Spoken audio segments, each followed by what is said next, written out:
Shalom everyone, my name is Tina. Welcome to Hebraic Awakening, and we're going to continue our series with Hebraic Courting for women over 40. If you are younger than 40, I think this video is imperative for you to watch. Please, please. It's so important for us to understand how to court so that we can choose the right suitor when we want to get married. And we talked about what we as women should be looking for. Now we're going to discuss what men are looking for. And I asked these questions from my husband and a couple of other brothers just to see their take, okay? So you want to stick around for this. Okay, I got my notebook so I can stay on task. And if you didn't know, I've been married for 15 years. I was a single mother for approximately 15 years before my husband met me. And he married me with 5 children. And he not only married me, but he adopted my children. All of our last names are McCormick's. So I think that I have gained some wisdom and insight on what it takes to be wise while we're living in the land of our captivity, as we are walking in our faith, as we are trying to be the light, and how we should be thinking, how we should be acting, what we should be looking for when we are courting. So according to my husband and a couple of brothers, this is what they said: someone who compliments and enhances him with no aggravation. Okay, so we're talking about men over 40, women over 40. And my husband said that, you know, when you're 40 and over, you should already be on your path. You should already be doing, you know, what you know to do, on your goals, following your destiny. And you want a woman to compliment you and enhance you. You don't want a woman to come and bring aggravation. So with that being said, I have 5 children. Now, did I compliment my husband when I was a single mother and I had 5 children? Now, we're going to keep going, because I didn't come, you know, or he didn't come to me and find me not doing nothing, right? Even though I was a single mother, my children, you know, my children were well taken care of, even though we lived in the hood, okay? My children were well taken care of. I did not hang out. I didn't have a lot of people, you know, running in and out of my life. And he knew that I was kind of like an old school mom. Even though I was young, okay, I met him when I was 34. Even though, you know, I was younger, I have always been leaning more toward the old school way of raising your children, and my values and my ethics and my morals. So as we talked, I told him, you know, I spend majority of my time in church, even though when he met me, I was angry with the Most High because he had stripped everything from me. Okay, I was living with my godmother and my 5 children, and he was really disciplining me. And he was really teaching me strongly how I was playing victim, okay? And we're going to talk about that in another video.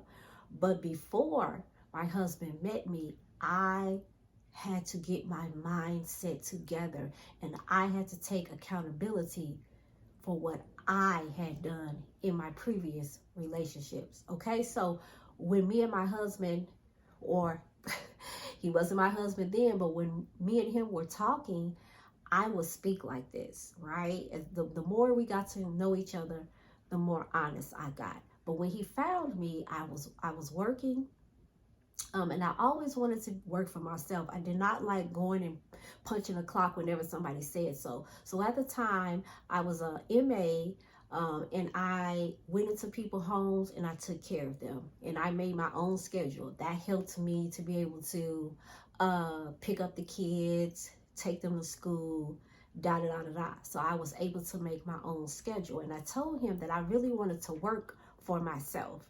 And I had a co-worker who started working for herself, and she gave me like paperwork, and she was just showing me what she did. And so I was sharing that with him, and I told him, you know, I was in school, I graduated, but my son, you know, had a stroke, and he was in a brainstem stroke, and he was in a coma for 30 days. So I was doing that while trying to graduate school and do my clinicals, and it all fell apart, right? So I was, you know, I was just being forthright. I was being very honest with him that I had goals. I was going to school. I always believed in education.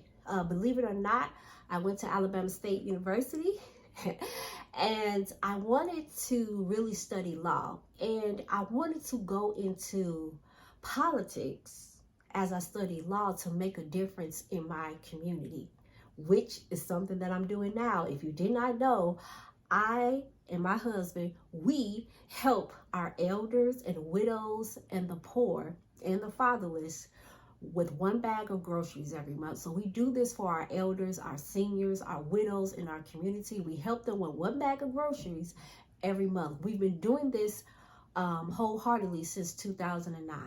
Okay, I have my website, you know, in the description box. You can check us out. We've been doing that for years, right? So I always wanted to do some type of social justice. And we gonna need to talk about that in this Hebraic community, because a lot of us don't want to do social justice the way Taurus is. But anyway, so when I met my husband, I was bringing something to the table, bringing something to the table, as everybody said. And he knew that even though I was a single mother and I was struggling, that I had morals, I had ethics, I had ambition, I had dreams, I was trying, I wasn't sitting back waiting for a handout. And I think that really like sealed the deal for him, because he wanted a family. My husband didn't have any children, even though he was married before. He didn't have any children of his own. And he thought that I would compliment him and enhance him, okay? He liked that I was easy to talk to, and I had intelligence. I had some brains upstairs. I wasn't the average single mother in the hood. You know, there's a stereotype about single moms in the hood. You know, you're not educated, you didn't finish school, you know, you just don't have a lot of morals and ethics. That's not entirely true, because I was a single mother in Gary, Indiana, okay, for 15 years. I'm originally from Chicago, South Side to be exact, and I raised my children in Gary, Indiana, and that's a story within itself. How I got to Gary, that's a story within itself. But I raised my children in the hood, in the ghetto, slum hood. Because if you know anything about Gary, it's a bankrupt city. If you know, you know. Okay? And I raised my children, and my children were not little hood babies. They were not permitted to talk slang.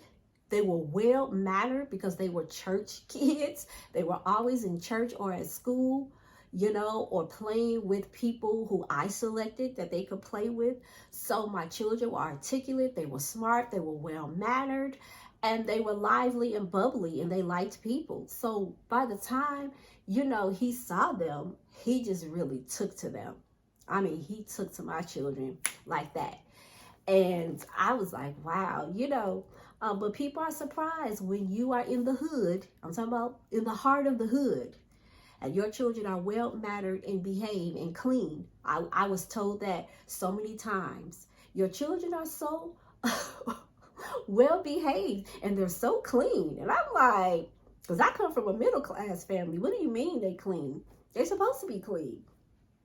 However, we all know in the hood, that is not so. So I brought something to the table, and I didn't bring any chaos, even though I was a single mother, I didn't bring chaos. And that's going to be in another video, how I let my husband put his foot down. He put his foot down, honey. He put his foot down. And when he put his foot down, that was it. And I did not buck up. I did not say anything because I'm like, finally, somebody that's going to stand up for me. Somebody who is going to see my plight and what I have to deal with and stand up and be firm and take control. And I was like, wow. So my husband did not have to worry about, baby daddy drama. Because when he put his foot down and he got that together, that was the end of that. Okay, so I didn't bring chaos into his life. All right, he don't want chaos. He don't want aggravation. So if you're a single mother and you got a lot of baby daddy drama, they said they want a woman who compliments and enhances them with no aggravation. All right. He wants you to have an idea of who you are, a plan to get to where you want to be in life. That's what my husband told me. And remember, I just said I was in school, but my son had a brainstem stroke, and I walked across the stage, but I couldn't finish my clinicals all the way. But I was, steady doing nursing work, working for myself, trying to figure out plan B, with 5 children. And I was just like really driven to figure out plan B. And he liked that. He liked that I had goals. He liked that I was tenacious, that even though I was going through a lot of adversity, I wasn't giving up. So he liked that. Okay. My husband said that most men want a family to teach. I want y'all to hear that. Most men, they want a family so they can teach them. So even if you don't have children, he considers you a family, right? And he wants to teach. So that's Torah, right? He's the priest of the house. He's the teacher. And that's what men want. But if women are always in their masculine energy, even though we are teachers, we are the first teachers. But when we are in our masculine energy, we are not allowing our spouse to teach. Okay? And this is with a man who got some sense. Remember, this ain't about just the Hebrew man, because that's a trick sometimes. They could come masquerading with their Hebrew garbs and their Hebrew talk. And, they even sound like they can pray, but ain't walking nothing. Don't have their life together. Don't have no goals, no ambition. Don't know which direction they want to go in. But they talking that Hebrew talk. So no. You want a man who understands family, who wants a family, first of all, whether you have children or not, so that he can teach. Okay. Physical attraction, right? Hands down. We know that wasn't going to not be on the list. He wants to be physically attracted to you. So whatever his flavor is, he wants you to be that. Whatever he likes, he wants you to be physically attractive as best as you can. We know we get older, 40 and over, we know what happens, but that's not an excuse to just let ourselves go and say, honey, you're going to take me as I am because you married me now. And then, no, I don't believe in that. I come from women who like to look good all the way up until the end.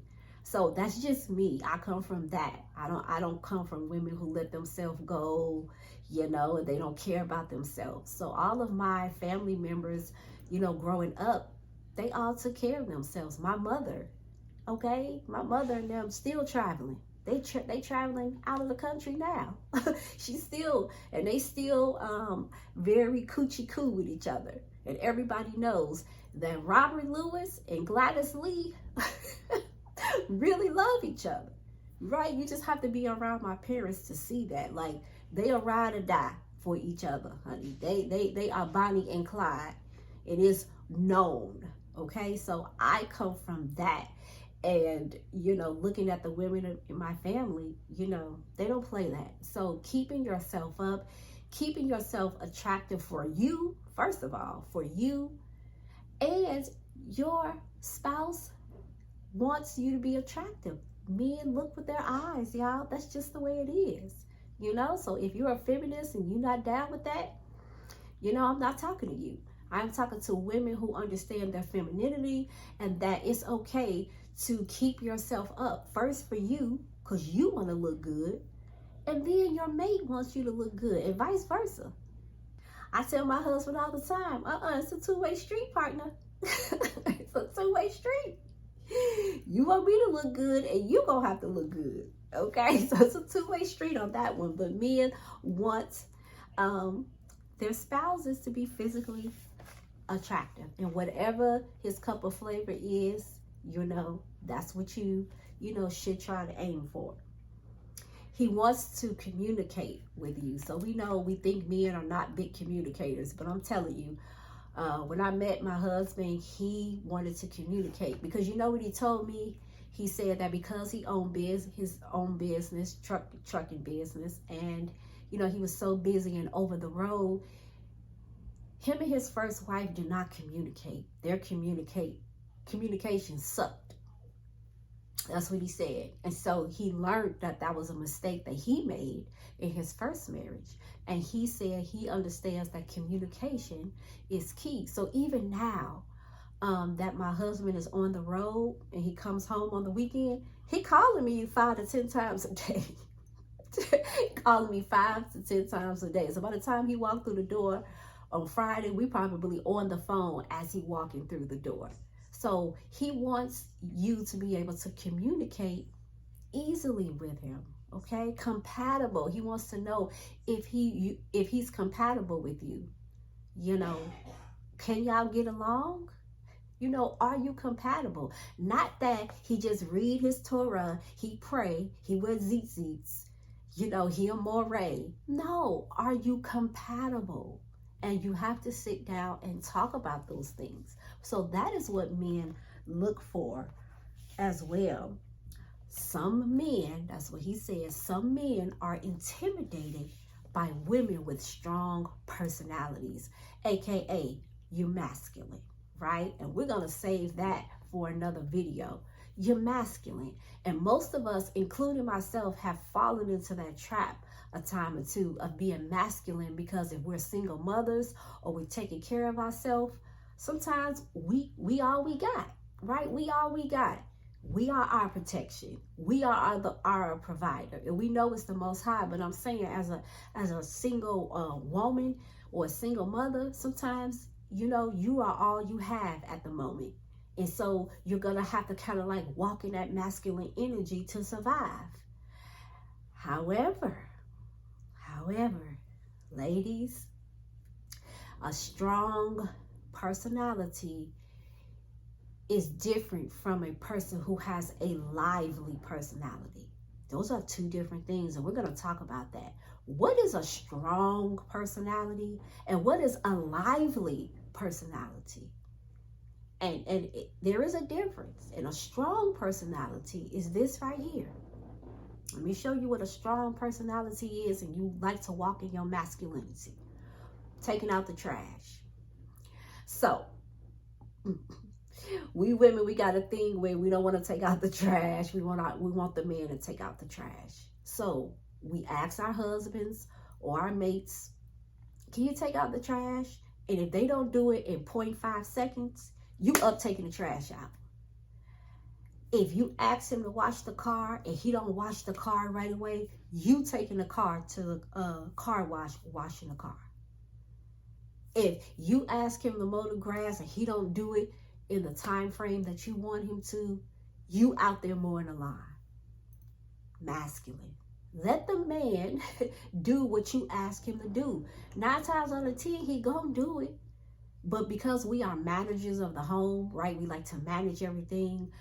We step overboard. And you know what? A guy told me that about someone. And he confessed that. He said, Tina, I feel like she's a manager. Like she's trying to manage me. So especially when we are in actual management positions, we come home and we take that same, energy and bring it into our house.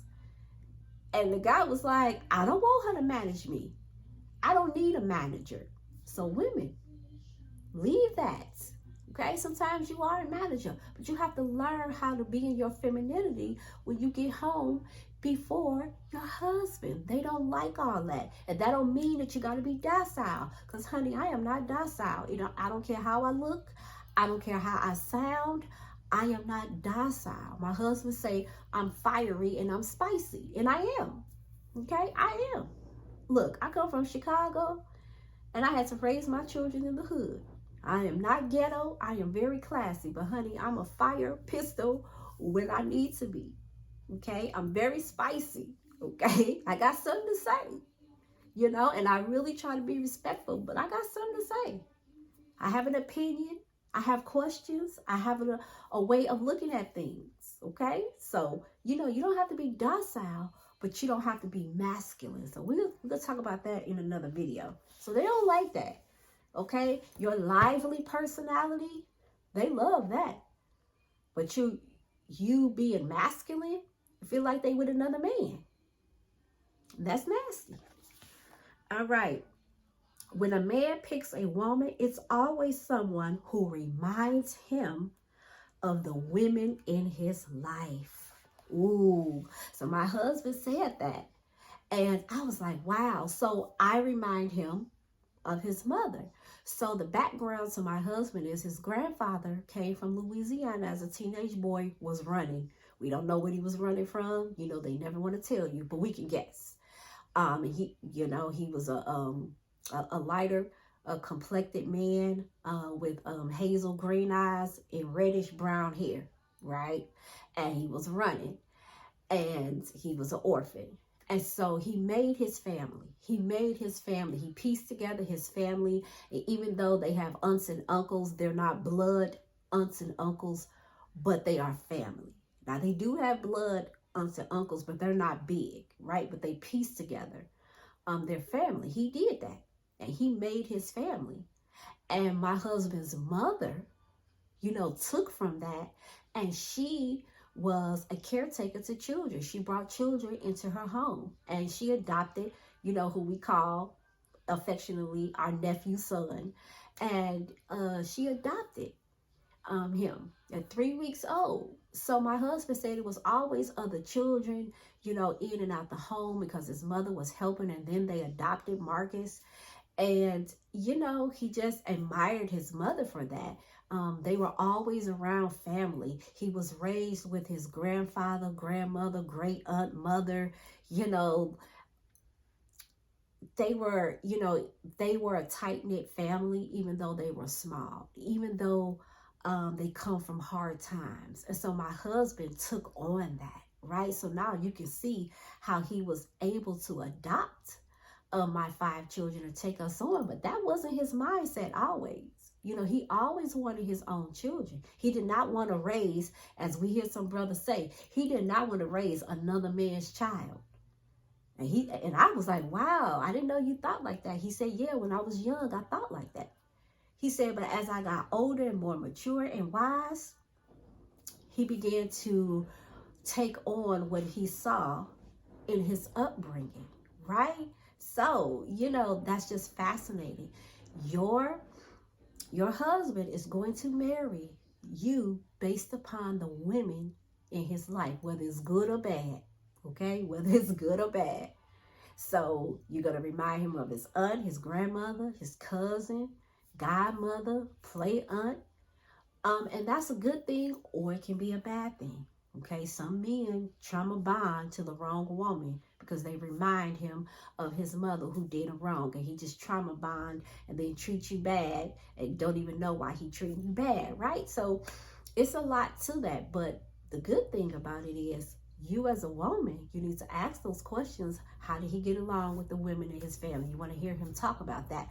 But he does marry or pick women who remind him of the women that was in his life. All right. So this is not an exhaustive list, but okay, this is what men want. This is what men look for.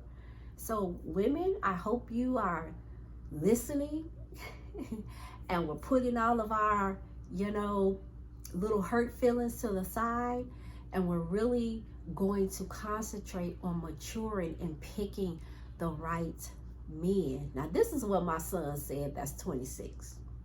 He told me, y'all know Kevin Samuels. Okay. Y'all know Kevin Samuels.